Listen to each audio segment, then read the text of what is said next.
Chers amis, bonjour. Je vous propose maintenant que nous évoquions une parabole. C'est la parabole du semeur. Et cette parabole du semeur nous montre qu'il y a 4 sortes de personnes qui entendent la parole de Dieu, mais réagissent différemment. On pourrait dire qu'il y a 4 sortes de chrétiens, enfin plutôt 3, puisque vous le verrez dans cette parabole du semeur, il y a donc une personne qui écoute la parole, mais finalement ça va pas plus loin. Donc je considère qu'il n'est pas chrétien. Les autres sont des chrétiens, mais on va voir quels sont leurs problèmes. Donc cette parabole parle de nous, bien sûr. Et vous le savez comme moi, la vie spirituelle comporte des saisons. Et tour à tour, nous pouvons nous comporter différemment selon ces saisons. Alors cette parabole est très intéressante, cette parabole du semeur. Vous savez, Jésus parlait en parabole. Vous savez pourquoi? Eh bien, en quelque sorte, il parlait des choses de la vie courante. Là, il va parler d'un semeur. C'est très parlant pour ceux qui écoutent. Jésus ne va pas utiliser la théologie, hein. Il va utiliser des exemples terre à terre de la vie courante. C'est un homme de terrain qui connaît bien la vie. D'ailleurs, avant d'enseigner le peuple, il aura dû attendre 30 ans et apprendre justement la vie des hommes. L'apprendre, non seulement l'apprendre parce qu'il la connaissait, il la voyait d'en haut avant de venir sur la terre, mais là, il a appris à la vivre de l'intérieur, depuis la terre. Il a pris notre condition humaine, et c'est ça qui est intéressant quand on étudie les enseignements de Jésus, c'est que lui-même est Dieu, mais il s'est fait homme. Vous vous rendez compte? Il s'est fait homme. Je reprocherais à beaucoup d'hommes politiques actuels d'être des politiques, mais de n'être pas des hommes de terrain. Et ceux qui ont fait l'ENA, ne m'obligez pas de dire que ENA, quand on l'écrit à l'envers, ça signifie Anne. Bon, ça c'est une boutade. Alors, oui, les politiques ont fait une grande école, École nationale d'administration, l'ENA, mais ont-ils déjà travaillé à la chaîne, à l'usine? C'est incroyable de savoir que dans la Chambre des députés actuelle et depuis toujours, les ouvriers ne sont pas représentés. Les petits travailleurs, je les appelle petits, mais ce sont certainement les plus importants, parce que tout dépend d'eux. Si les petits travailleurs ne sont pas là, les grands travailleurs ne servent à rien. Et les patrons non plus. Voilà. Alors ça, c'était une simple remarque. J'aurais voulu que, à l'Assemblée nationale, les petits, ceux qu'on appelle les petits, qui sont en fait d'ailleurs les plus grands, soient représentés. Mais ils ne sont pas représentés. Ils ne sont pas représentés. Et voilà pourquoi des décisions sont prises quelquefois n'importe comment. On ne tient pas compte de la réalité du terrain. On tient compte d'une réalité virtuelle, cérébrale, politique. On voit où ça mène la France. Bon, j'arrête là pour revenir à la parabole du semeur. Et je vais vous lire donc dans l'évangile de Matthieu, au chapitre 13, eh bien, voilà, le moment où Jésus a enseigné cette parabole, très important quand c'est Jésus qui parle lui-même, très important de connaître l'enseignement des disciples, aussi l'apôtre Pierre, Jean, enfin les évangiles. Bon, d'accord, mais quand c'est Jésus qui parle directement et que ces paroles nous sont rapportées, ah, alors là, attention, aucun doute n'est permis. C'est la vérité tout entière, parce que Jésus est la vérité. Donc quand il parle, c'est la vérité qui parle. D'accord? Mais quand c'est un apôtre qui parle, bien sûr qu'il dit la vérité. Mais sa parole est peut-être aux yeux de certains moins crédible que quand c'est Jésus lui-même qui parle. Et Jésus est Dieu. D'accord? Alors, Évangile de Matthieu, chapitre 13, ce même jour sortit Jésus de la maison où il était, et il s'assit au bord de la mer.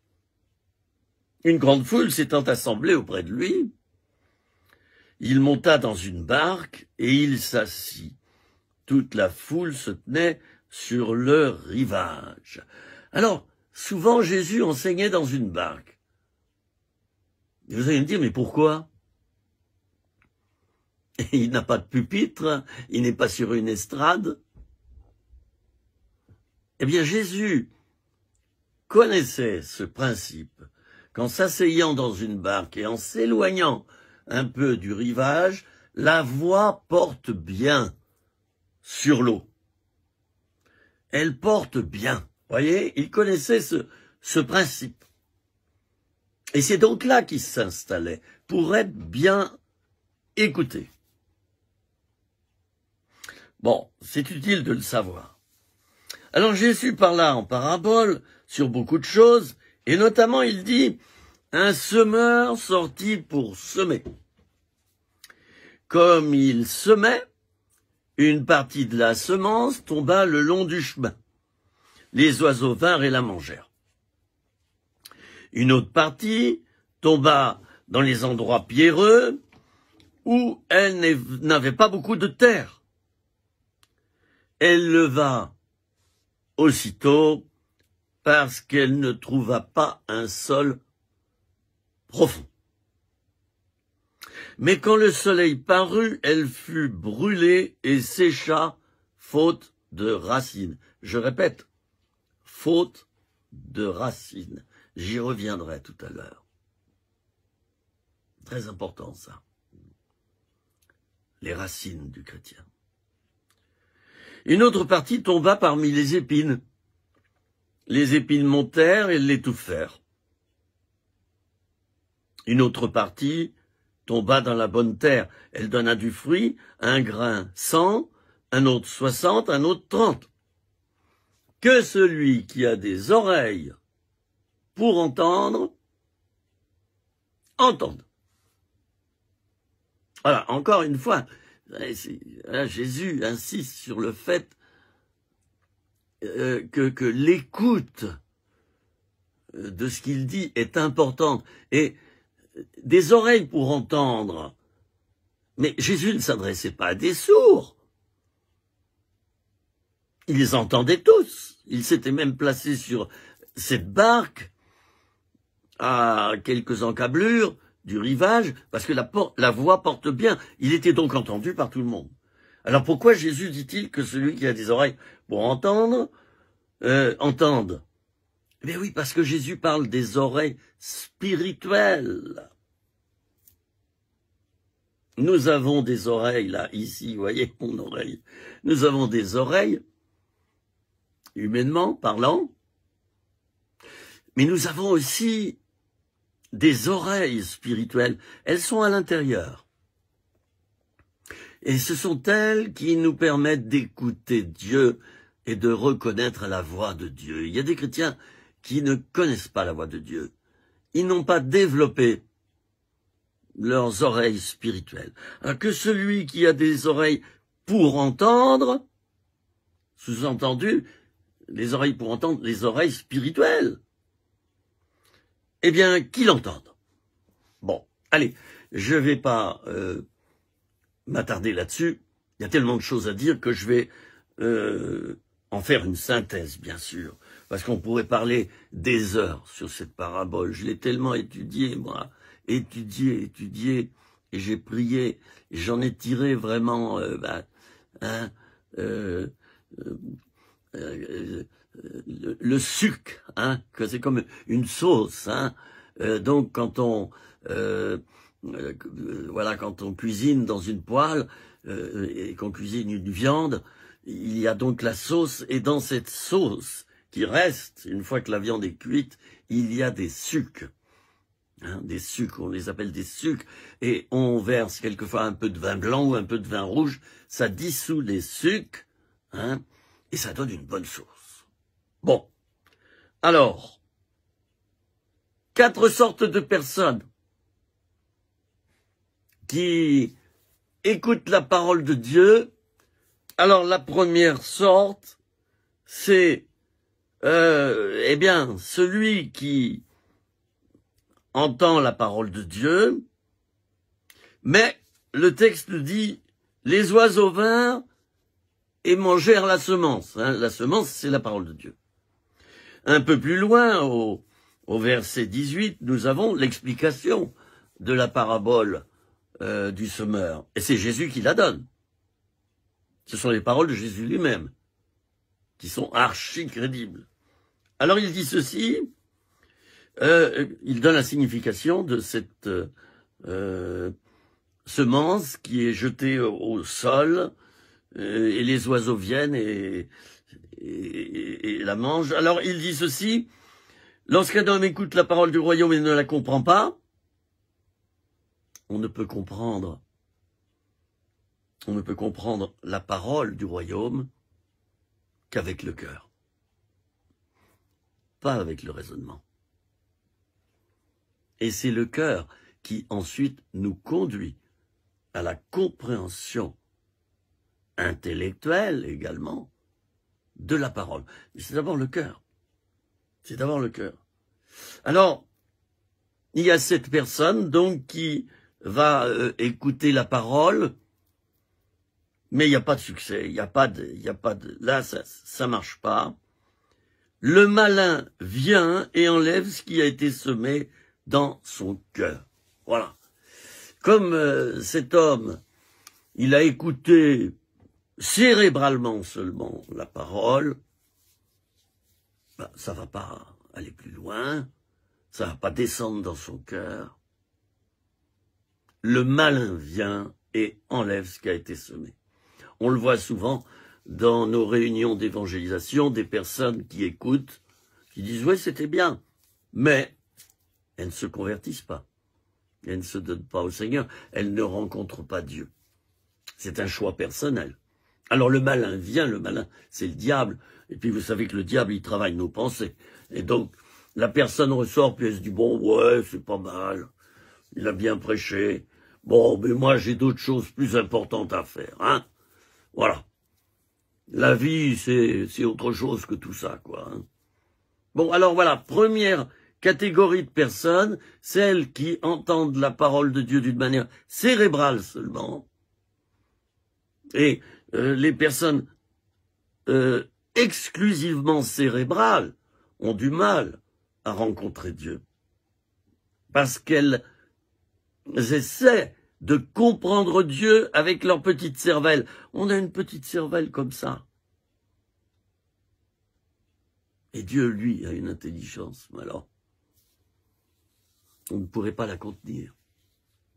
Alors, comment, toi, peux-tu comprendre Dieu avec simplement ta petite cervelle? Déjà, que tu as du mal à comprendre ton conjoint ou ta conjointe, tu as du mal à comprendre ton enfant, tu as du mal à comprendre ton voisin, comment pourrais-tu comprendre de la même manière Dieu qui est infiniment grand, infiniment puissant, qui est le créateur? C'est pas possible. Alors il y a ce genre de personnes qui ne fait que raisonner, et en France, le pays de Descartes, vous le savez comme moi, eh bien c'est beaucoup, hein, tout passe par le filtre cérébral. Ouais. Et on parle quelquefois de la foi du charbonnier. Ah oui, le charbonnier, bon, il n'y a plus de charbonniers maintenant, pratiquement plus. Mais vous savez, autrefois, ils arrivaient avec les sacs de charbon, ils étaient tout noirs, hein, ils étaient en tenue de travail bleue, ben, ils étaient toutes noires, ils étaient noirs eux-mêmes. Ben, ils portaient le sac de charbon sur le dos, et puis ils le déversaient par une trappe située au bas de la maison, sur le trottoir, à l'angle de la maison et du trottoir, il y avait donc un soupirail, et puis là, ils versaient leur sac par là, leur sac de charbon, puis ça tombait directement dans la cave. Très pratique, très intelligent, et vous verrez toujours à Paris des vieilles maisons avec ces espèces de petites lucarnes qui ont été bien sûr soit murées, soit grillagées maintenant. La foi du charbonnier. Charbonnier, c'est un homme simple. Hein? C'est un homme simple.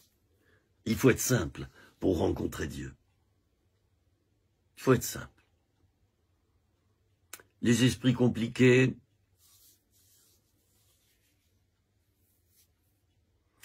ils chercheront des choses compliquées. Ils ne pourront pas rencontrer Dieu. Du moins pas pour l'instant. Les esprits sophistiqués, vous savez, tous ceux qui, vous les écoutez puis vous comprenez rien à ce qu'ils disent d'ailleurs, tellement ils ont un vocabulaire que personne ne comprend, ou alors les grands intellectuels. Oh, un petit mot sur l'intelligence, au fait. Quelqu'un qui est intelligent, c'est pas quelqu'un qui a beaucoup de connaissances et qui a un vocabulaire sensationnel, hein. Non.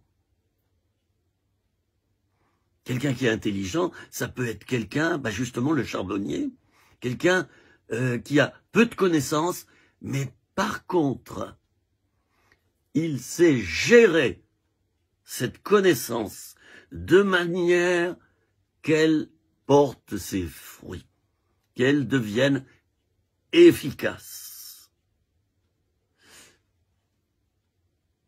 Réfléchissez autour de vous, quels sont les plus intelligents?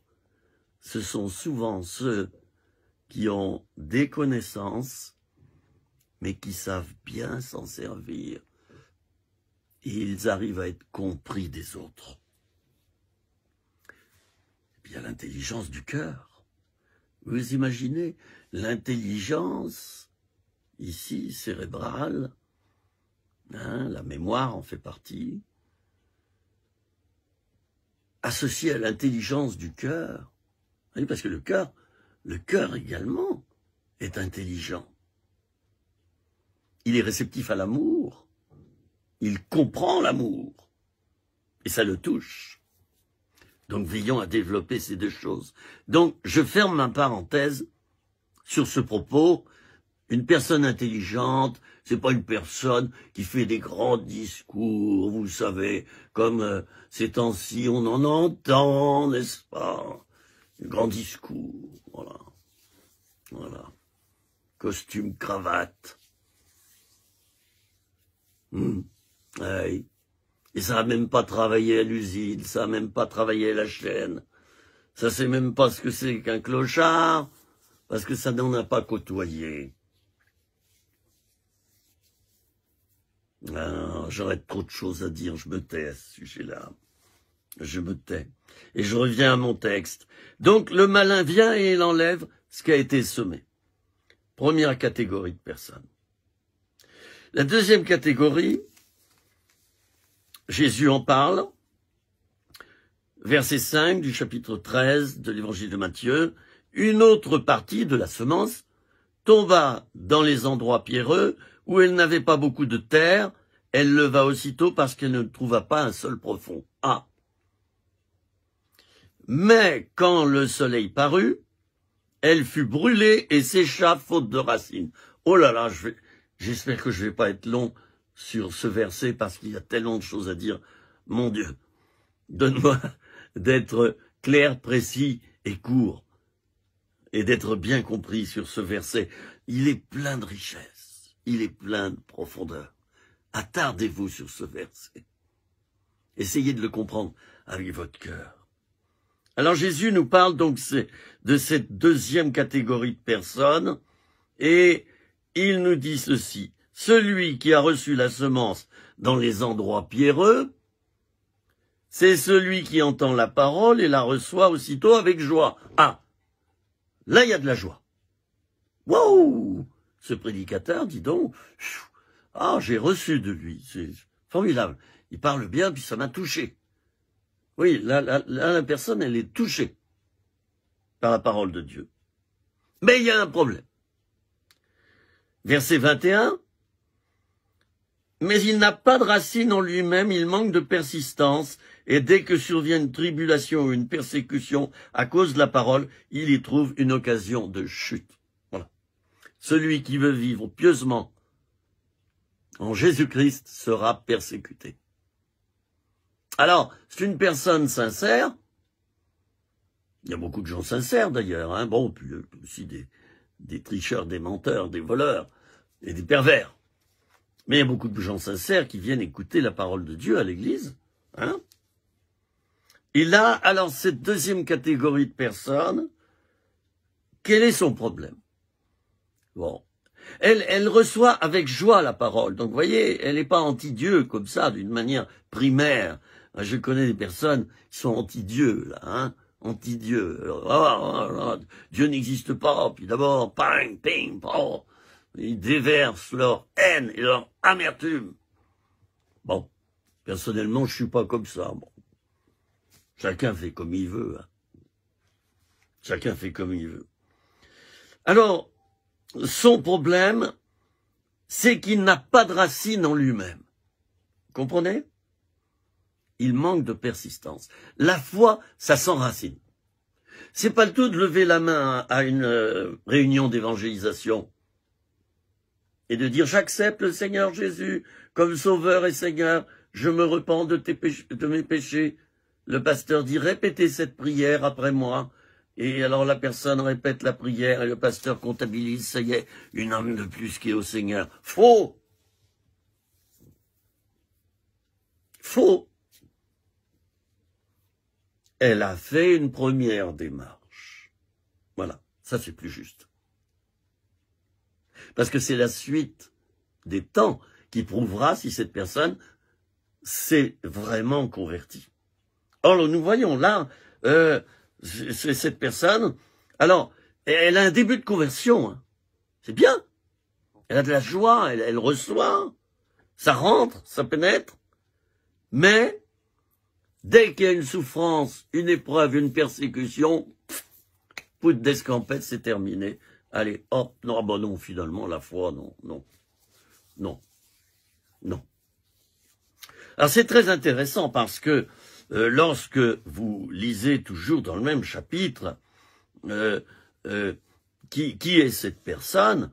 Eh bien, il est dit, versets 5 et 6, elle leva aussitôt parce qu'elle ne trouva pas un sol profond.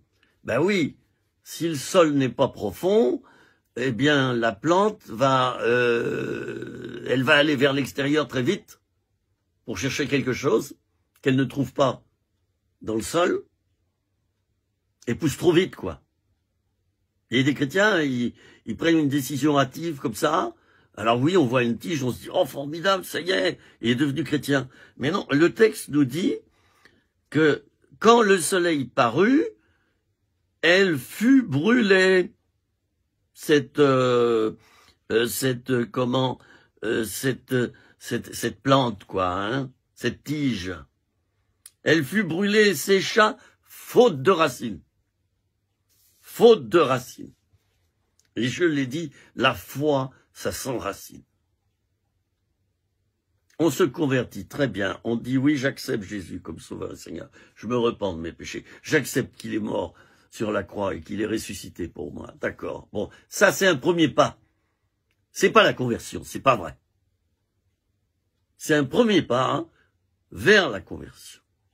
La conversion, elle arrive ensuite progressivement quand la personne s'enracine vraiment. Vous voyez, dans la foi et dans la parole de Dieu. Alors là, il y a une tentative de la personne de s'enraciner, de pousser, de croître dans la foi, d'accord? Puisque la tige se lève, faute de racines d'ailleurs.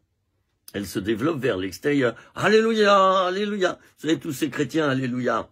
Hein? Attention, je dis tous ces chrétiens, alléluia. Tous ceux qui disent alléluia, ne sont pas des chrétiens superficiels. Mais moi, dans mon langage à moi, les chrétiens, alléluia, c'est ceux qui... voilà, alléluia, alléluia. Vous voyez, tout est une forme extérieure. Dans le catholicisme, c'est autre chose, c'est réciter des prières. Ben oui, mais réciter une prière, le diable sait en réciter des prières. Hein? Et chez les évangéliques, ben c'est Alléluia, Amen, oui, gloire à Dieu. Bon, voilà, la machine Tinguely, voilà. Bon, le chrétien profond, bien sûr, quand il dit Alléluia et gloire à Dieu, ben ça c'est bien, ça vient des profondeurs de son cœur et de sa foi. Alors, très intéressant. Quand le soleil parut, elle fut brûlée, cette semence, donc, qui avait commencé à lever, et sécha faute de racines. Alors, je vous ai parlé des racines, de l'enracinement, c'est-à-dire la profondeur, hein. Voilà, on se donne à Jésus, et ensuite il faut approfondir, et puis ensuite se préparer pour le baptême, qui est l'engagement d'une bonne conscience envers Dieu, rappelons-le. Et il n'y a qu'un adulte qui peut prendre cet engagement. Pas un bébé. Seulement un adulte peut prendre un engagement. C'est pas aux autres de prendre un engagement pour nous. Hein? Et de faire les choses à notre place. C'est même pas aux parents de le faire à notre place. Nous, chez les protestants, on présente les enfants au Seigneur quelques jours après la naissance. C'est vraiment une cérémonie importante. On présente le bébé à l'assemblée et on demande la prière. Et les parents prient pour leur enfant, le pasteur s'approche, les anciens, et là, on prie, toute l'assemblée prie pour le bébé et le consacre à Dieu déjà. Voilà ce que nous faisons. Mais pas encore le baptême. Le baptême, c'est l'enfant devenu grand, le bébé devenu grand, qui décidera de le prendre ou non. Jésus a été baptisé à 30 ans. Il n'a pas été baptisé bébé. J'arrête sur ce sujet parce que ça va créer des polémiques. Alors, le soleil parut, elle fut brûlée et sécha. Qu'est-ce que c'est que le soleil, là, dans cette parabole? Qu'est-ce que c'est que ce soleil qui sèche la plante, la tige? Ce soleil, c'est Dieu. Il représente Dieu, la lumière. Alors, le soleil parut, c'est-à-dire Dieu paraît dans la vie de cette personne, mais encore plus fort. Encore plus fort. Mais comme il y a des persécutions, eh bien, ça fait effet inverse. Oh non, Seigneur, je peux pas. Alors c'est le soleil qui sèche la plante. C'est intéressant, c'est-à-dire c'est Dieu qui veut descendre plus profondément dans le cœur de la personne, et c'est Dieu qui provoque en quelque sorte cette explosion finale, et tout se désagrège. La foi se désagrège. C'est pas Dieu qui va désagréger la foi, mais c'est parce que le soleil, que c'est Dieu, veut pénétrer plus profondément et mettre sa lumière dans l'individu, que là il y a blocage. Parce que l'individu ne veut pas aller plus loin. Parce qu'il ne veut pas souffrir. Or, être chrétien, c'est non seulement recevoir de la part de Dieu, recevoir des grâces, mais c'est aussi mourir à soi-même, renoncer à soi-même. Et c'est très peu dit dans les conventions bibliques, dans les conventions charismatiques, dans les conventions évangéliques ou catholiques. C'est très peu dit. De moins en moins, on parle de la croix. On parle de ce qui est bien quand on est avec Dieu. Il nous bénit, il nous fait du bien. Mais on va cacher le fait que quand on devient chrétien, les difficultés commencent, il faut mourir à soi-même, il faut renoncer à soi-même. Et ça donne une génération de chrétiens qui ne veulent pas souffrir. On est en plein dedans, dans cette catégorie-là. Je continue. Une autre partie tomba parmi les épines montèrent et l'étouffèrent. Voilà, troisième sorte de personne qui reçoit la parole de Dieu. Elle est reçue, cette parole, donc ils ont levé la main, ils ont dit oui, moi je me donne à Dieu, oui, je suis d'accord. Oui, je fais mon credo, ma confession de foi, oui, je suis d'accord. Alors, que nous dit Jésus? Celui qui a reçu, verset 22, celui qui a reçu la semence parmi les épines, c'est celui qui entend la parole, mais en qui les soucis du siècle et la séduction des richesses. Oui, j'ai fait un temps de silence. Séduction des richesses. Étouffe cette parole et la rend infructueuse. Voilà. La parole veut porter du fruit, mais j'allais dire que c'est la parole, non, c'est le fric. Ce ne sera pas le fruit, mais c'est le fric qui va prendre la place. Et les soucis de ce siècle. Les soucis. Mais c'est une belle excuse. Mais des soucis, tout le monde en a. Alors les soucis, soit tu les présentes à Dieu, et tu crois que Dieu va t'aider à les résoudre, enfin, à ce qu'ils ne deviennent plus des soucis, hein, soit tu le fais pas. Alors dans ce cas-là, ces soucis, qu'est-ce qu'ils font? Eh bien, ils étouffent ta foi, dans ce cas précis. Et puis l'argent.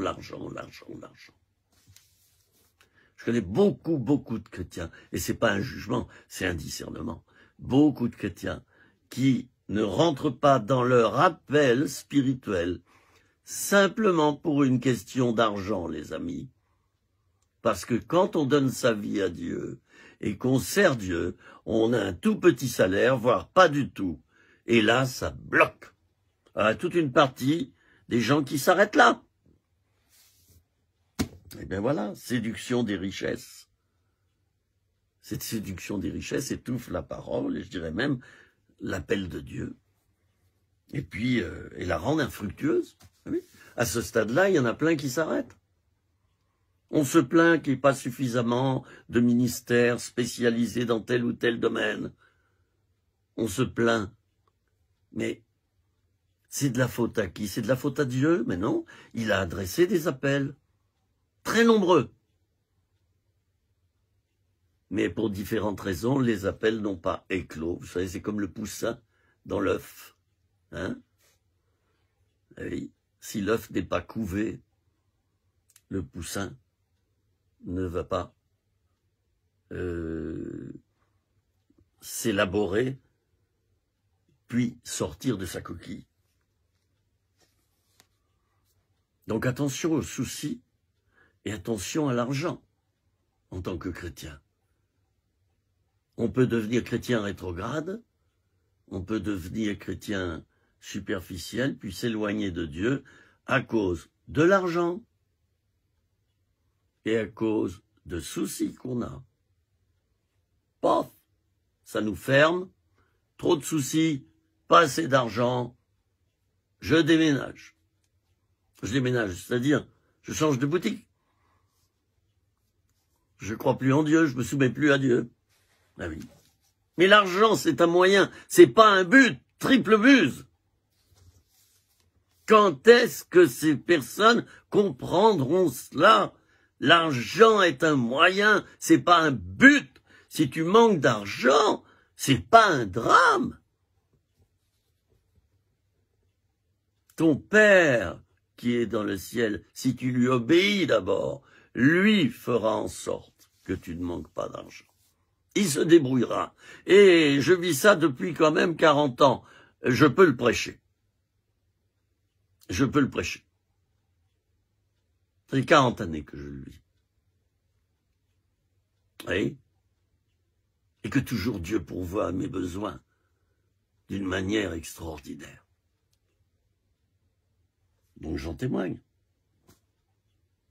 Ah, les chrétiens et l'argent.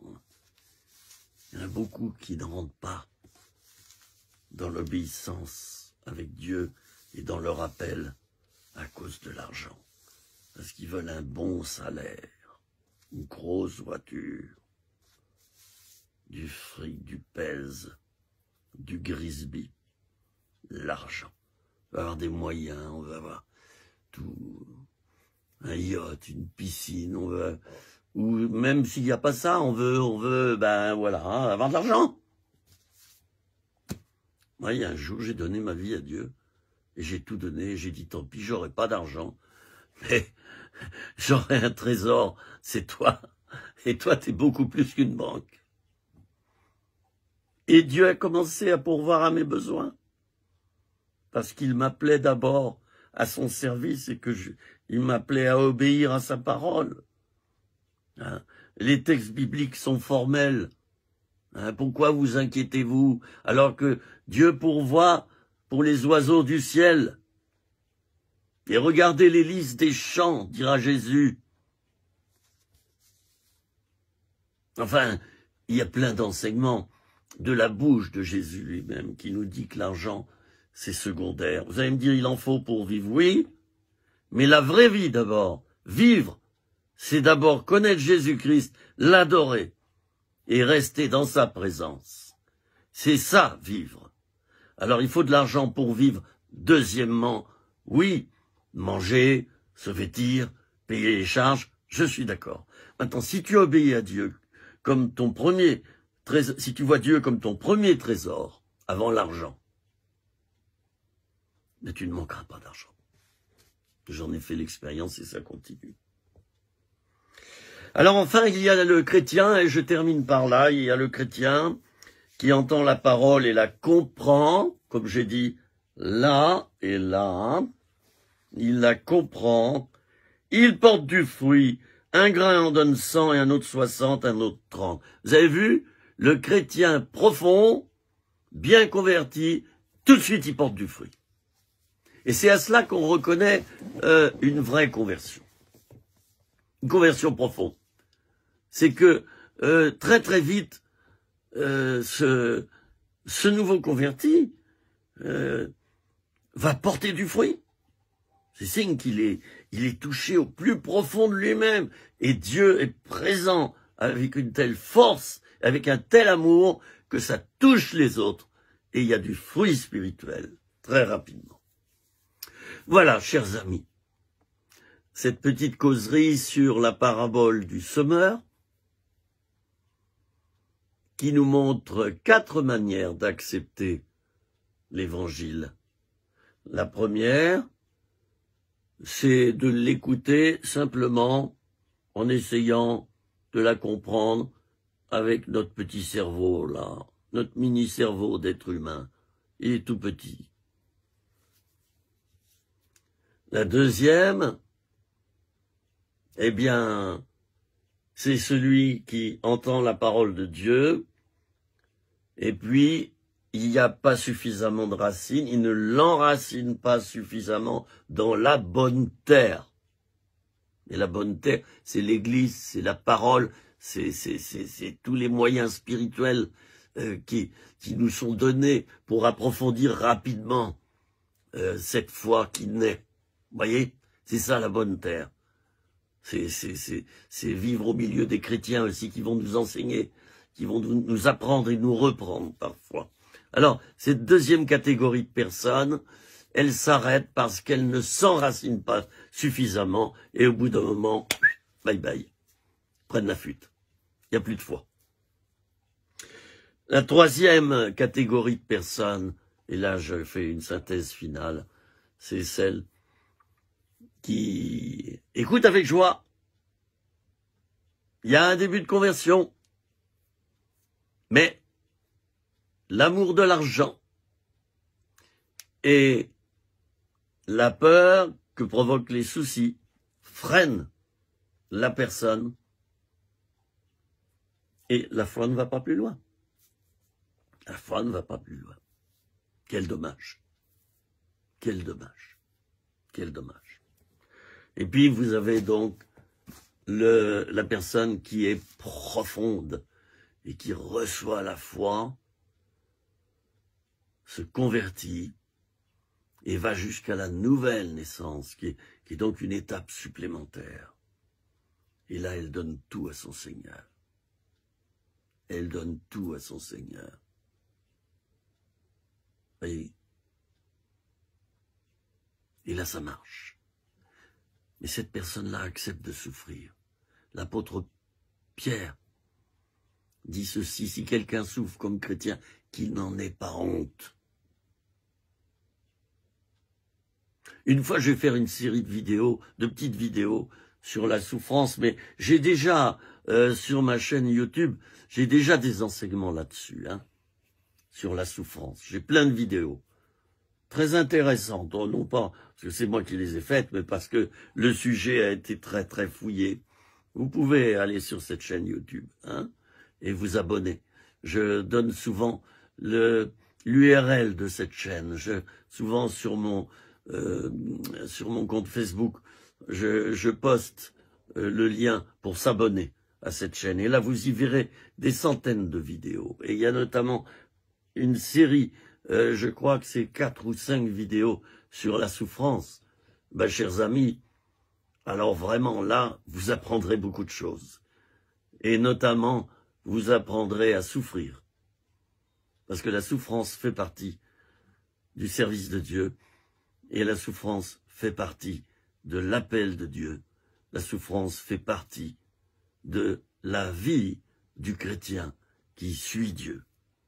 Hein? Alors, je vous souhaite quoi? Beaucoup de profondeur. Je vous souhaite d'accepter de souffrir. Je vous souhaite de rechercher dans le silence la présence de Dieu. Je vous souhaite de beaucoup lire la parole. Très important, ça. Je vous souhaite de fréquenter l'Église avec ses défauts. Ah oui, l'Église n'est pas meilleure que les individus qui la composent. Si tu te plains de l'Église, tu te plains du péché des hommes aussi, et donc de tes propres péchés. Une Église parfaite, ça n'existe pas.